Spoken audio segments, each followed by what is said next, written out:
बड़ी खबर, Mukundra tiger reserve को मिली है नई राजकुमारी। बाघिन T114 की बेटी का मुकुंदरा अब नया ठिकाना बन गया है। मुख्य वन्यजीव प्रतिपालक पवन उपाध्याय के निर्देश पर आज उसकी शिफ्टिंग हुई है। 4 दिसंबर को नर सब एडल्ट शावक को रामगढ़ विषधारी शिफ्ट किया। राजस्थान में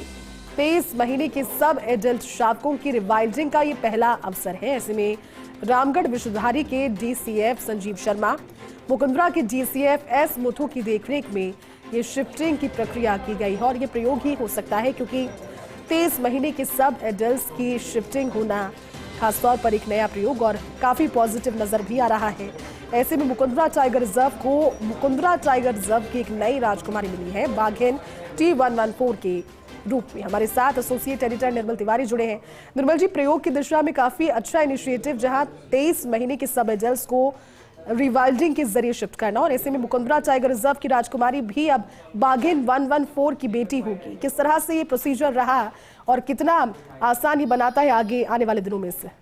देखिए जैसे निश्चित तौर पर बड़ा ही साहसिक फैसला है और इसमें फर्स्ट इंडिया न्यूज के योगदान को नहीं भुलाया जा सकता, क्योंकि हमारी लगातार इस बात की कोशिश थी कि जो वनराज होते हैं यानी जो टाइगर है उसका हक है कि वो प्राकृतिक आवास में रहे।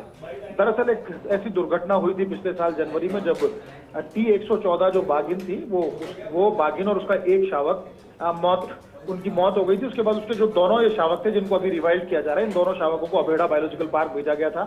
और कोशिश ये की जा रही थी कि इनको रिवाइल्ड किया जाए, लेकिन वन विभाग इस फैसले तक नहीं पहुंच पा रहा था। जो पिछले मुख्य वन्यजीव प्रतिपालक थे अरिंदम तोमर, वो बिल्कुल इस तरह का फैसला नहीं ले पाए थे, लेकिन उसके बाद लगातार हम इस बात को उठाते रहे। फर्स्ट इंडिया न्यूज की बात से सहमत होते हुए NTCA ने इसकी परमिशन दी, केंद्र सरकार ने परमिशन दी और मुख्य वन्यजीव प्रतिपालक जो पवन उपाध्याय हैं उन्होंने जबरदस्त एक साहसिक फैसला दिया इन दोनों को रिवाइल्ड करना, जो कि राजस्थान के लिए एक नया इतिहास बनने जा रहा है, क्योंकि राजस्थान इतिहास रचने के मुहाने पर खड़ा हुआ है जब 23 माह के नर और मादा सब एडल्ट शावकों को रिवाइल्ड किया जाएगा। देखिए जब अभेड़ा में इनको ले जाया गया तो उसके बाद से लगातार कोशिश ये थी कि इनकी रिवाइल्डिंग की जाए, तो उसमें से जो नर शावक था उसको 4 दिसंबर को रामगढ़ विषधारी शिफ्ट कर दिया गया था। उसको अभी 1 साल वहां एनक्लोजर में रखा जाएगा, जहां वो प्राकृतिक आवास में किस तरह से शिकार करते हैं और कैसे उसको दूसरे वन्यजीवों को सामना करना है भविष्य में सर्वाइवल के लिए, उसको सिखाया जा रहा है। और उसमें अच्छा संकेत ये मिले हैं कि उसने 7 दिसंबर को एक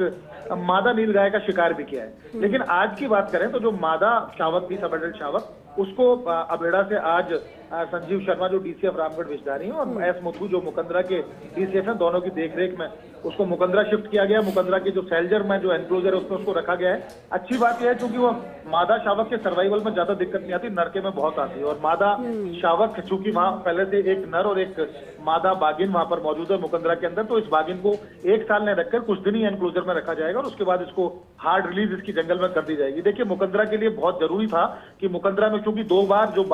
बाघों के पुनर्वास का कार्यक्रम था जैती, वो वहां पर फेल हो चुका था। बाघों की सिलसिलेवार मौत हो रही थी, लेकिन मुख्य वन्यजीव प्रतिपालक पवन उपाध्याय ने पिछले दिनों वहां डिजीज स्टडी के लिए भी CII को लिखा और जो तमाम जो WII को लिखा और WII की जो टीम थी उसने वहां पर डिजीज स्टडी भी की है और कर भी रही है टीम। लेकिन अब चूंकि ये बाघिन वहां पर पहुंच चुकी है तो निश्चित तौर पर ये मुकुंदरा के भाग्य विधाता साबित हो सकती है, क्योंकि ये वहां जाएगी और अपना मैटिंग पार्टनर जब वहां के नर बाघ को बनाएगी तो निश्चित तौर पर वहां आबादी भी बढ़ेगी, जो बहुत ज्यादा जरूरी है मुकुंदरा के विकास के लिए, बाघों के पुनर्वास के लिए। लेकिन मैं फिर कहता हूं जैसे कि राजस्थान ने इतिहास रच दिया है, इतिहास इस महीने में कि राजस्थान के अंदर आज तक कभी भी 23 माह यानी लगभग 2 साल के